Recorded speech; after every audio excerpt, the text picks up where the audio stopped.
Boosie going to jail.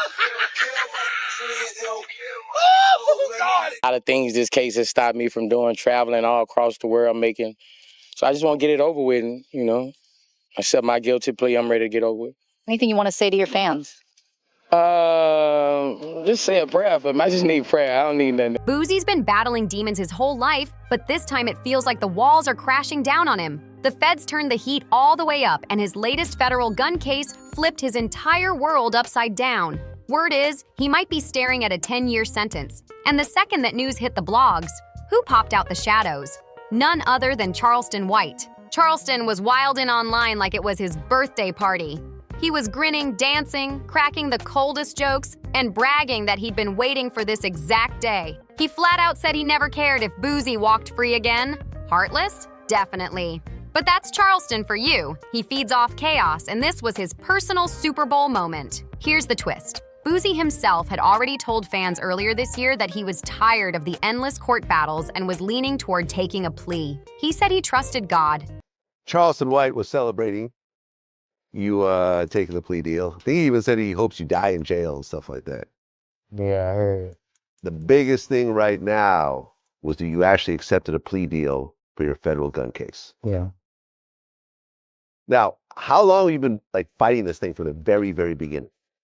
I've been fighting for probably 3 years now, probably. 3 years. But you could hear the weight in his voice, like the fight had drained every ounce of his spirit. And let's not forget, this ain't even the first time. That same gun charge was tossed out in 2023, and everyone thought Boosie had finally beat the system. For a minute, it looked like he was free to lock in on music, family, and keeping a low profile. But the feds don't forget. By 2024, they spun back, brought the exact same charge, and slapped him with another indictment. This time, it was too heavy. Boosie folded. He admitted on X that he was done burning energy in courtrooms. His words hit hard. God don't make mistakes. You could feel the exhaustion bleeding through every letter.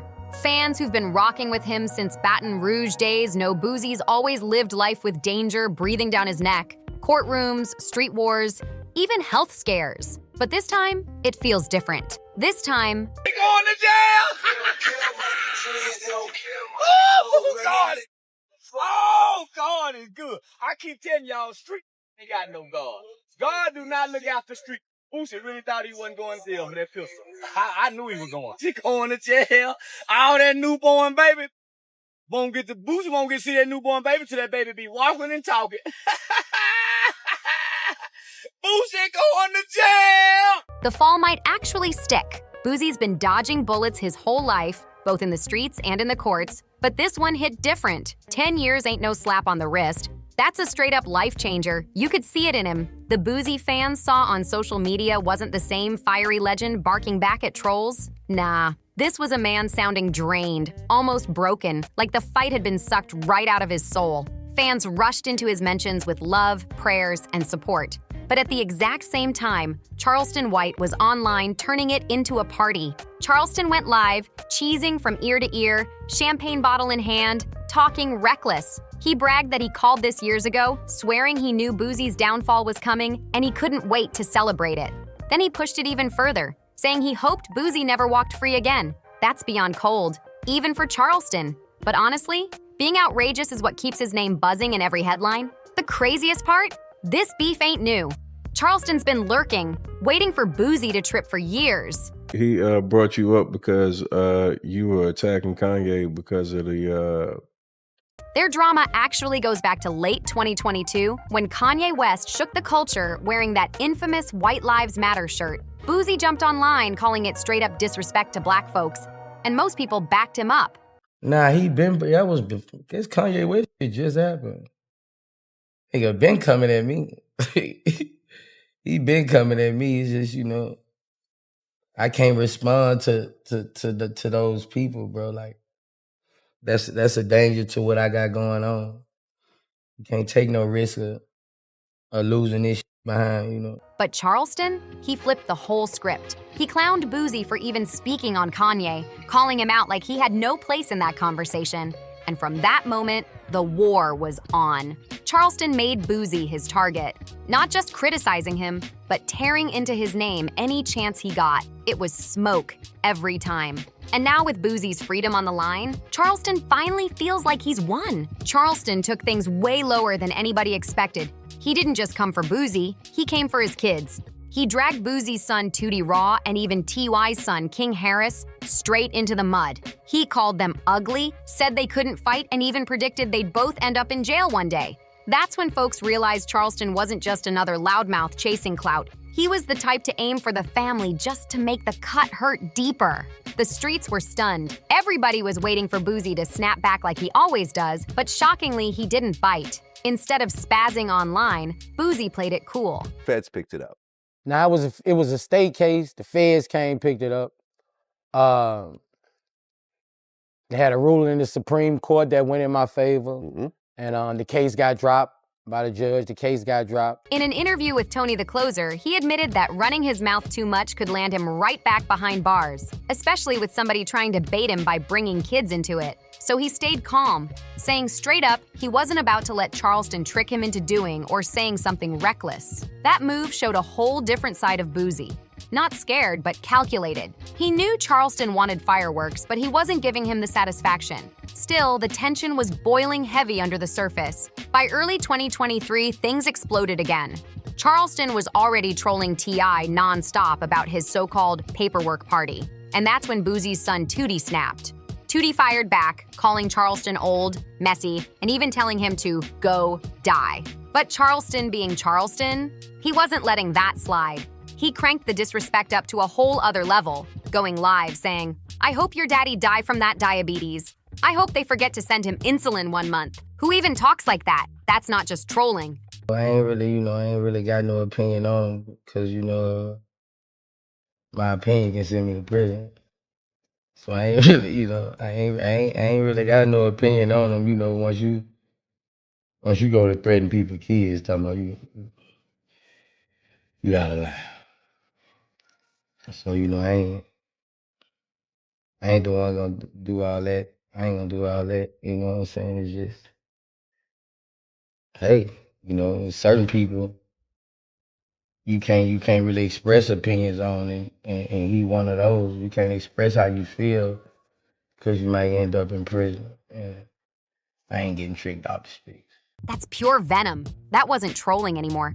That was venom straight to the heart, fired at Boosie through his own child. And in a sick twist that made it all worse, Tudi actually ended up getting arrested later that same month on a gun charge.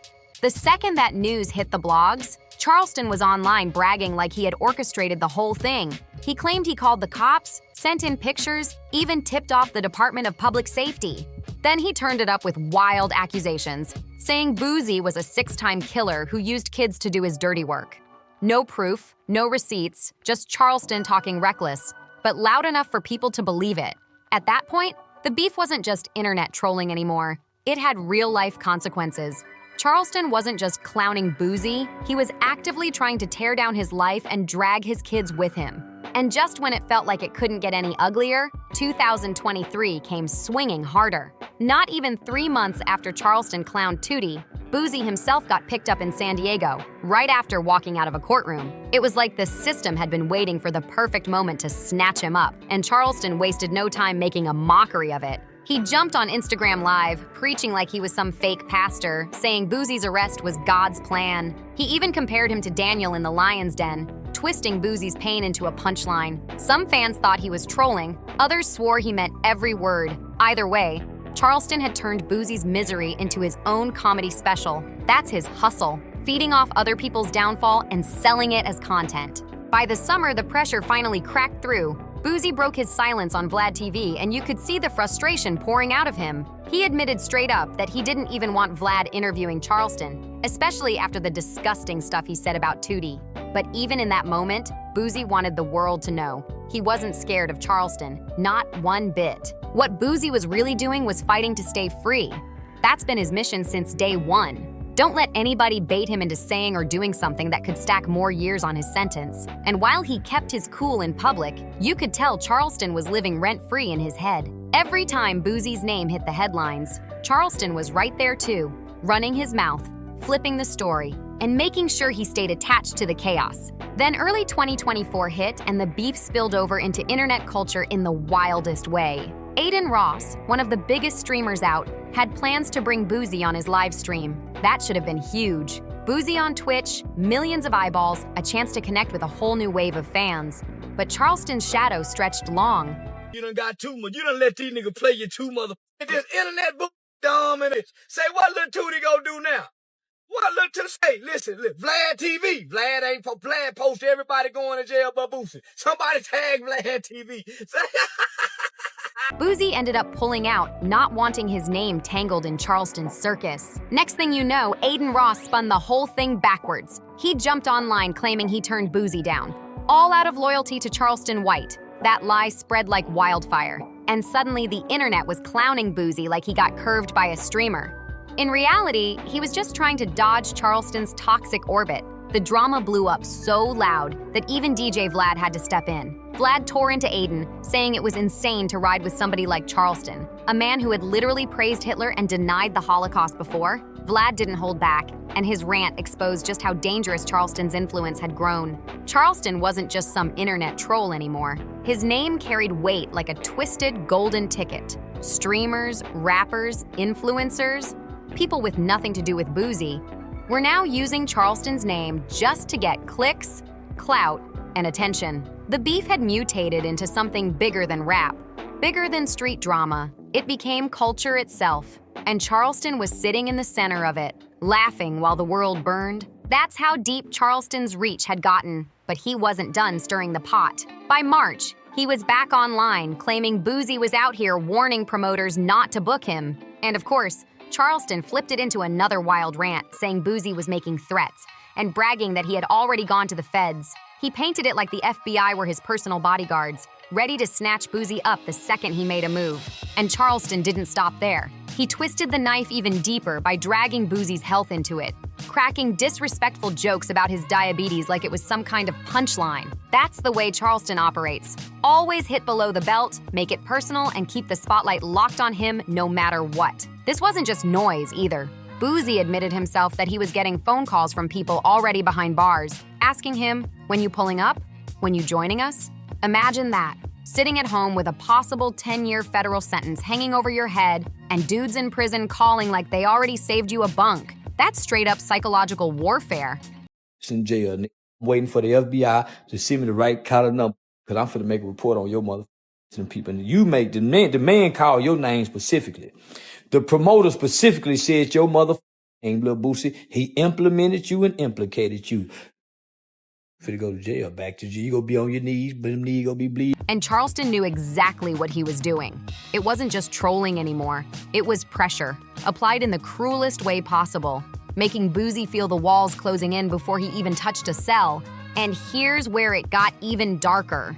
Whispers started floating around that maybe Boosie didn't even want to risk going through a full trial at all. That maybe he was ready to fold before the fight even started. Boosie just wanted it over with.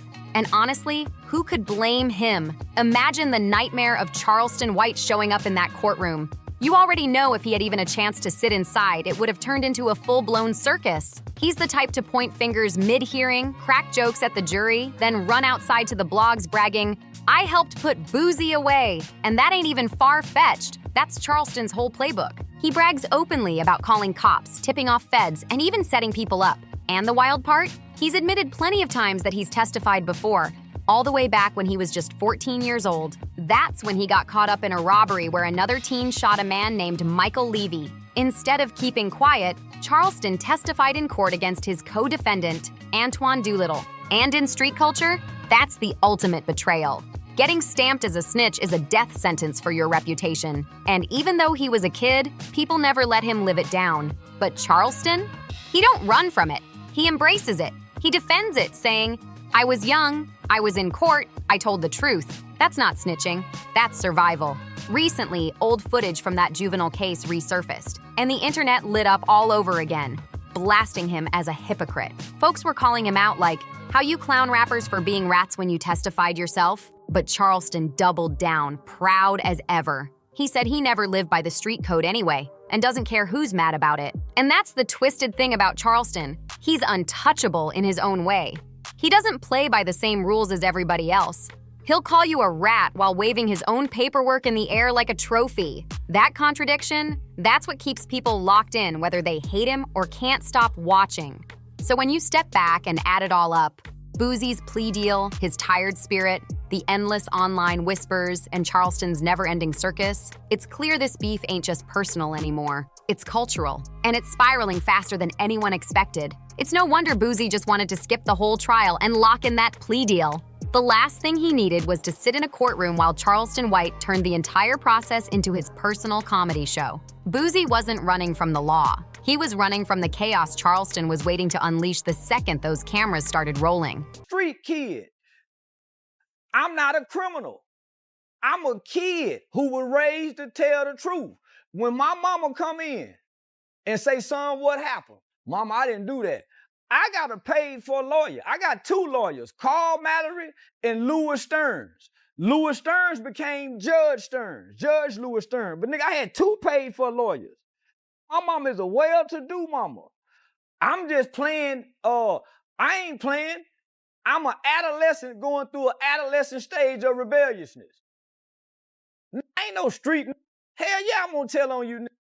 I've been telling since I was a little bitty boy. And that's why this beef cuts way deeper than trolling. This is personal, it's messy, and it's stealing Boosie's peace of mind piece by piece. Right now, his whole world feels like it's hanging by a single thread, and Charleston is treating it like front row entertainment. The second word broke, that Boosie was leaning toward the plea, Charleston jumped online, louder than ever. To him, this wasn't just another rapper caught slipping. This was karma in real time. He went live bragging that everything he'd been screaming for years was finally happening. All the trolling, all the disrespect, all the predictions that Boosie would eventually crash out.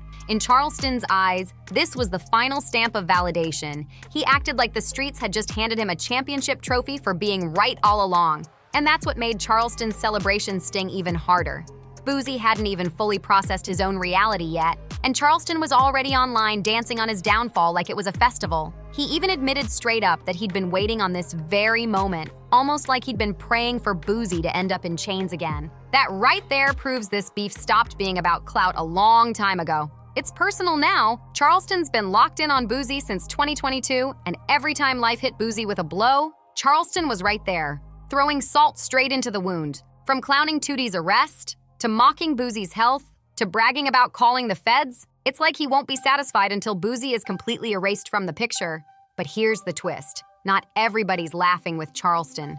The streets are split down the middle. Some say Boosie brought it on himself, pointing out all the years he's dodged charges, disrespected people online, and lived reckless. In their eyes, it was only a matter of time before the feds boxed him in. And Charleston is just the one bold enough to say out loud what everyone's been whispering. Then you got the other side, the ones who ride with Boosie heavy. To them, he's not just a rapper, he's a survivor, a man who's been through hell and still kept pushing. And for those fans, Charleston doesn't look like a truth teller at all. The hammer back on the gun. He looks like a hater, an obsessed enemy who can't stop trying to tear another black man down just to shine himself. And that's the debate lighting up barbershops, podcasts, and every comment section online right now. One thing's guaranteed though, if Charleston's this loud while Boosie is still technically free, just imagine the circus if a judge actually slaps him with a 10-year sentence. Charleston would treat it like his own personal victory parade. He'd be everywhere, live streaming, shouting, maybe even popping bottles to celebrate Boosie's downfall. That's how far he's willing to go just to rub it in. And don't think he'll stop there. Charleston thrives off other people's pain. The more people react, the more energy he gets, and the cycle just keeps feeding itself. Meanwhile, Boosie is trying to lean heavy on faith, but his words don't sound like the same cocky, fearless Boosie fans grew up watching. They sound like a man worn down, bracing for the worst. With Charleston in his ear, the feds breathing down his neck, and the internet split between mocking him or praying for him, how can he even find peace? This ain't just about serving prison time. This is about legacy, about whether Boosie can weather the storm and bounce back, or if Charleston's voice will be the one echoing over his career forever. That's what makes this beef one of the wildest in hip-hop right now. It's not about records. It's not about block wars. It's not even about money. This whole thing is built on humiliation. And Charleston made it his mission to embarrass Boosie at every single step. Now, with a possible decade behind bars hanging over his head, Charleston is strutting around like he's the king of the internet. But here's the plot twist. If Boosie really does get locked up, Charleston's celebration could backfire in the long run. Why? Because prison has been a strange reset button in hip-hop. For some rappers, it destroys careers. But for others, it turns them into legends who come back stronger than ever. Think about it. If Boosie serves time, then comes home sharper, focused, and ready to reclaim his spot, Charleston's little victory parade might not age well at all. But for now, it's all a waiting game. The plea deal is on the table, the streets are buzzing, and Charleston is circling like a vulture, ready to feast on whatever's left of Boosie's name. This isn't just another headline.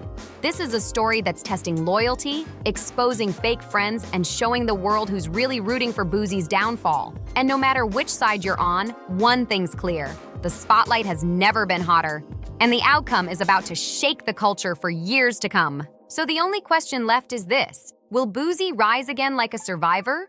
Or will Charleston White walk away with the last laugh? The answer's coming real soon, and the whole world is watching.